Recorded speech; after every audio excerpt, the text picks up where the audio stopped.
नमस्कार दोस्तों, welcome back to my channel friends. मैं आप सबका अपने चैनल स्टॉक्स फॉर लाइफ पे बहुत स्वागत करता हूं। Welcome to STFL family. So dear family members, बहुत सारे सब्सक्राइबर का रिक्वेस्ट है सर बजट के ऊपर कुछ टिप्पणी दीजिए। अभी तक आपने बजट को लेकर कुछ नहीं बोला। जी हाँ दोस्तों, मैं बजट को लेकर इसलिए कुछ नहीं बोल रहा था बिकॉज देखिए मार्केट में गिरावट इस चीज़ को लेके एकदम जोरों शोरों से था। लेकिन दोस्तों मैं इन्फॉर्मेशन कलेक्ट कर रहा हूँ। एक्सपर्ट का क्या मानना है दोस्तों, हमने बहुत सारे बजट्स देखे हैं और दोस्तों मैक्सिमम 10 में से 6-7 बार ऐसा होता है कि बजट के बाद मार्केट गिरता ही गिरता है। बिकॉज यस, मार्केट में सबको दोस्तों सबसे उम्मीद रहती है। अगर मैं चाहूँगा, ऑफ कोर्स मैं इंडिविजुअल की बात करूँ, मैं भी उम्मीद करूँगा कि निर्मला सीतारमण जी कुछ मुझे छूट दें, कुछ रिलीफ दें। उस हिसाब से दोस्तों कोई वर्किंग प्रोफेशन है, कोई बोलेगा कि मुझे छूट दो, कोई बोलेगा मुझे छोड़ दो। तो ऑफ कोर्स दोस्तों इस चीज़ को लेके रिलीफ बजट में प्लस और माइनस हमेशा ये देखा जाता है। लेकिन दोस्तों आपको पता है कि पैंडेमिक के बाद हमारा भारत या फिर बाकी देशों की बात की जाए तो उभरता हुआ दिखाई पड़ा है। बहुत ही दोस्तों अच्छी रिकवरी हमने दिखाई है। यस, शेयर मार्केट के प्राइस तो बढ़ गए हैं लेकिन फंडामेंटल्स अभी बहुत पीछे है। लेकिन दोस्तों जिस हिसाब से आईएमएफ ने डेटा पेश किया है, 11% जीडीपी दोस्तों हमारा हो सकता है फाइनेंशियल ईयर 2021 और 22 की मैं बात बोल रहा हूँ। उस हिसाब से थोड़ा रिलीफ है कि चलिए भारत में प्रोग्रेस है। तो दोस्तों अभी की बात की जाए तो बजट में ऐसे कौन कौन से 5 वो फैक्टर हैं जिसको दोस्तों आपको ध्यान में रख लेना चाहिए। और मार्केट में इसको लेके हल्ला चिल्ली होगा, लेकिन दोस्तों घबराना नहीं है। ऐसा मैं क्यों बोल रहा हूँ, आप देख सकते हैं दोस्तों कि एसटीएफ के टॉप पिक्स जितने स्टॉक्स हैं जिसको मैंने पर्सनली आप सबके लिए बनाया है, आप देख सकते हैं दोस्तों इधर पे इन सारे स्टॉक में बाइंग कर सकते हैं। मार्केट बस गिरने दीजिए। दोस्तों मैंने बहुत सारे एफडी को ब्रेक करवा लिया है। जी हाँ दोस्तों, मैं ऑनलाइन एफडी बहुत कर लेता हूँ, तो उधर पे मेरे को बहुत ही कम टाइम में एफडी ब्रेक भी हो जाता है। दोस्तों आने वाले हैं मंडे का बहुत बड़ा दिन है, उसके पहले मेरे पास पैसे होने चाहिए। मार्केट गिरेगा, मेरा जीडीटी ऑन होना चाहिए और उसमें मेरे पास फंड भी होने चाहिए, इसलिए मैं एकदम प्रिपेयर्ड हूँ। अब कौन कौन सी वो 5 बातें हैं जहाँ दोस्तों आपको ध्यान रखना चाहिए। कुछ सेक्टर पे इसका प्रभाव पॉजिटिव पड़ेगा, नेगेटिव पड़ेगा। दोस्तों अभी तक बजट्स हमने देखे नहीं है तो पहले से अनुमान नहीं लगा सकते, लेकिन मार्केट में क्या कौतूहल चल रहा है और एक्सपर्ट क्या मान सकते हैं। तो 5 वो कारण है दोस्तों जिससे बजट प्रभावित हो सकता है। और एक मिडिल क्लास फैमिली की बात की जाए जो एकदम मीन्स लो इनकम नहीं करते बट मिडिल क्लास जीवन जीते हैं, उतना हाई इनकम स्लैब में भी नहीं आते, तो उनका क्या एक्सपेक्टेशन है और बजट खराब होता है तो क्या डिसअपॉइंटमेंट देखने को मिल सकता है। चलिए दोस्तों इस वीडियो को आगे बढ़ाते लिए चैनल फर्स्ट टाइम में सब्सक्राइब कर सकते हैं इस तरह की दिग्गज वीडियो को सबसे पहले एक्सेस करने के लिए। नाउ विदाउट लिंग फॉर टाइम लेट्स बिगिन। तो गाइस मिडिल क्लास की बात की जाए तो मिडिल क्लास क्या समझते हैं, क्या उनको बेनिफिट मिलना चाहिए, इनकम टैक्स डिडक्ट होगा या फिर नहीं होगा। और दोस्तों हमें बात की जाए ऐसे मिडिल क्लास हमें क्या उम्मीद है बजट से, और बजट अगर निराश करता है तो क्या हो सकता है, उसको दोस्तों बाद में डिस्कस करेंगे। लेकिन सबसे पहले हमारी उम्मीद क्या है, चलिए उसको एक बार डिस्कस कर लेते हैं। तो गाइस अभी पता है आपको कि जितने भी रिजल्ट आ रहे हैं, जिनके रिजल्ट खराब भी आ रहे हैं, वो पैंडेमिक का हवाला देके अपने आप को बचा ले रहे हैं। ऑफकोर्स पैंडेमिक ने हिट किया है, लेकिन बहुत सारे बिजनेस का ऐसा मैंने रिजल्ट देखा है कि पैंडेमिक से कोई लेना देना नहीं था, लेकिन फिर भी उनके रिजल्ट मोर और लेस फ्लैट से आए हैं, फिर ख़राब से आए हैं। तो पैंडेमिक का दोस्तों हवाला देख के हो सकता है कि ये बजट भी हवाले में चला जाए, लेकिन सबसे पहले इधर पे हमें देखना है कि दोस्तों जो बजट आने वाला है तो इसमें बिजनेस शटडाउन थे, जॉब लॉस हुए हैं दोस्तों, इनकम में कमी आई है, एवरेज जो रेवेन्यू है लोगों की दोस्तों वो कम हुई है, जो डेली वेजेस लोग हैं वो परेशान हैं। तो भाई ये सब चैलेंजेस को एक्सेप्ट करना और बजट पेश करना बहुत दिलड़ी वाली बात होगी।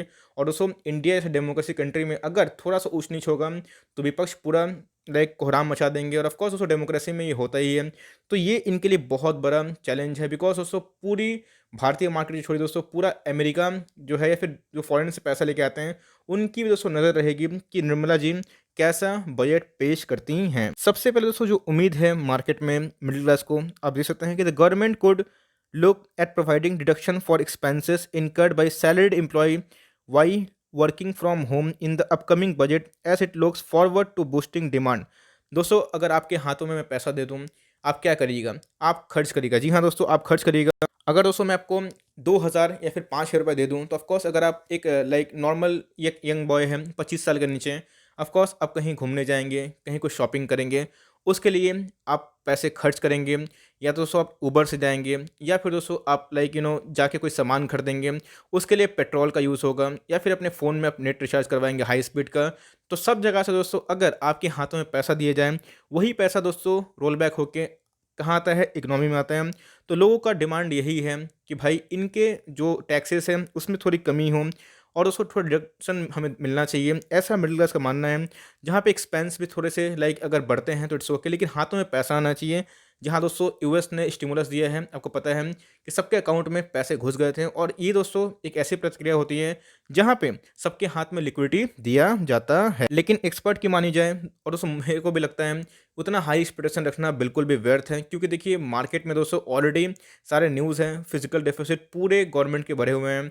अब देखना बनता है कि इसको एडजस्ट कैसे किया जा सकता है। ऑफकोर्स दोस्तों मैं तो फाइनेंस मिनिस्टर नहीं हूँ, लेकिन फिर भी मैं भी देखूंगा कि निर्मला जी इस चीज़ को लेकर कैसे डील करती है। अब दोस्तों बात की जाए, in order to provide relief to salaried middle class payer amid global pandemic, central government should consider hiking the standard deduction limit in the upcoming budget 2021।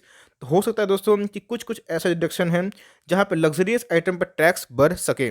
लेकिन दोस्तों इधर पे भी देखना बनता है कि इधर पे जो इंडिविजुअल जो सैलरीड हैं और जो पेंशनर हैं उनसे कैसे क्लेम करवाती हैं। आपको पता है दोस्तों कि अगर आप एफडी करते हैं तो ऑफकोर्स वो पैसा आपको क्लेम करना पड़ेगा और उस पैसे के लिए आपको आईटी फाइल ऑफकोर्स फाइल करनी पड़ती है। तो देखना बनता है कि जो डिडक्शन होते हैं दोस्तों सैलरीड पर्सन पे होते हैं जो एफडी रख के दोस्तों पैसा खाते हैं, तो इन सब पे हमें क्या देखने को बन सकता है। बिकॉज मैं भी देखूंगा दोस्तों, ऑफकोर्स मेरे पैसे भी बहुत जगह रहते हैं, तो ये देखना बनता है कि इनका दोस्तों बजट कैसा है। 18-19 की बात की जाए तो उतने मुझे खास दिखाई, मैं पर्सनल बोलूँ दोस्तों उतने खास दिखाई नहीं पड़ रहे थे। और 19 का जो बजट आया था तो उधर पे दोस्तों बात की जाए हमें क्या देखने को मिला था, एफ पे सरचार्ज लगा दिया गया था और एफ ने दोस्तों माल भर भर के बेचा था। और उसके बाद जब वो सरचार्ज हटा दिया गया तभी दोस्तों मार्केट में क्रैली आई। तो ये देखना बनता है कि इतने चैलेंजेस के बाद ये कैसे इसको डील करती हैं। अब दोस्तों पता है कि जो 80C फाइल करते हैं उनको अच्छे से पता है कि 1.5 लाख तक आप जो आपका जो लोन है, फिर जो भी दोस्तों पैसे हैं उधर पे आप टैक्स सेव कर लेते हैं। तो भाई इसको लेके बहुत सारे स्कीम भी चलते हैं।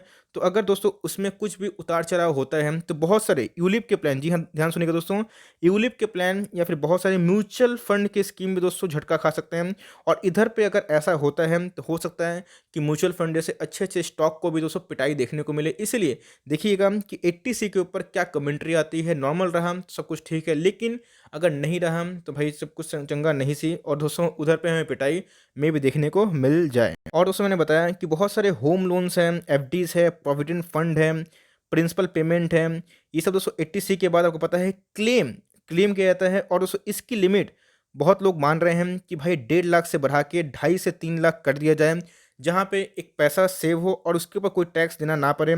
मुझे लगता है दोस्तों ये थोड़ा सा ज़्यादा है, बिकॉज मेरे को लगता नहीं है कि गवर्नमेंट इतनी कैपेबल है कि इसको कर पाएगी। अगर इसको कर पाती है तो म्यूचुअल फंड के दोस्तों बहुत सारे स्टॉक्स में आग लग सकती है। ये दोस्तों ये मेरा मानना है पर्सनल व्यू कि यस 80C के डिमसन की वजह से बहुत सारे आपको पता है कि फंड चलते हैं और बहुत सारे प्लान चलते हैं। तो भाई म्यूचुअल फंड को दोस्तों कमाई होती है। अगर घटाते हैं तो भाई पिटाई होगी, बढ़ाते हैं तो इनको बेनिफिट होगा।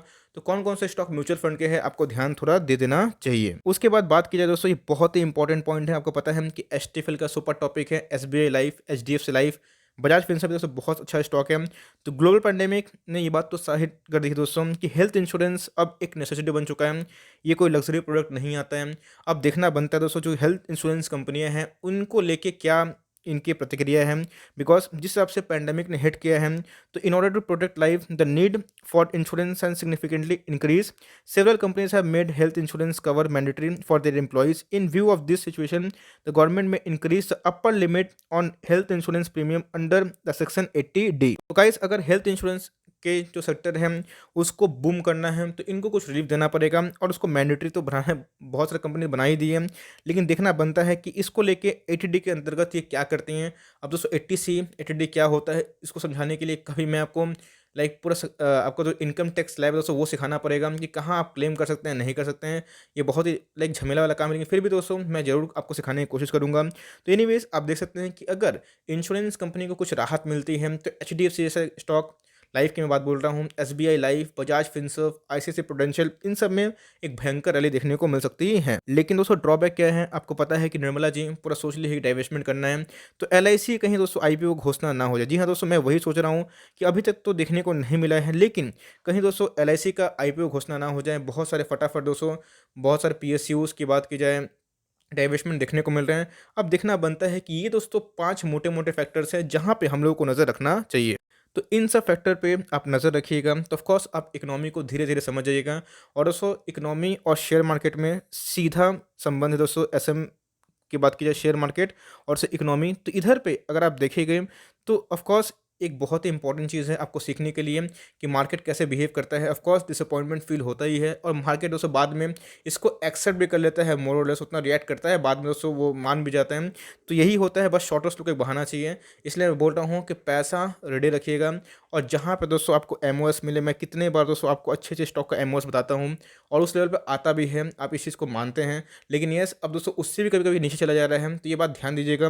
निफ्टी 1000 पॉइंट गिर चुका है दोस्तों, इसीलिए वो गिर रहा है। निफ्टी स्टैग्नेंट रहा तो वो दोस्तों एकदम रॉकेट बन जाएगा। अब 10 स्टॉक में दोस्तों 8 स्टॉक का कॉल लगता है, एक दो का नहीं भी लगता है, तो भाई ऑफकोर्स एक्यूरेसी देखिए दोस्तों। और आप चाहे तो अपना डिसीजन खुद ले सकते हैं, लेकिन एस्टीफिल परिवार हम लोग हैं दोस्तों, तो इन्वेस्टमेंट का जो डिसीजन है हम लोग साथ में लें तो एक बेटर हम लोग डायरेक्शन कर सकते हैं। बहुत न्यू भी है, न्यू कमर है, घबराना नहीं है, मार्केट गिरेगा तो जितना दोस्तों लाल रहेगा उतना खरीदने का मौका है। बिकॉज यस, आपने देखा कि श्री राम ट्रांसपोर्ट में क्या हुआ, एक रिजल्ट सही आया, टारगेट अप हुआ, 17% भाग गया।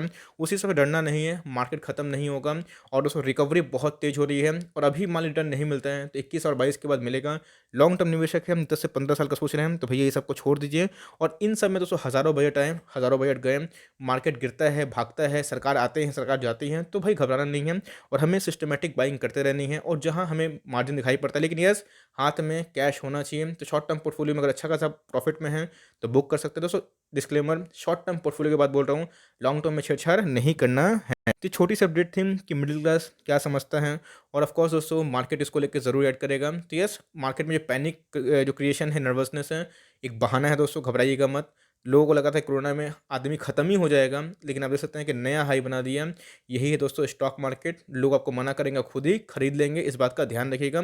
तो अपने रिस्क को डाइवर्सिफाई करना है तो एसआईपी करते रहिए दोस्तों, सिस्टमेटिक इन्वेस्टमेंट प्लान।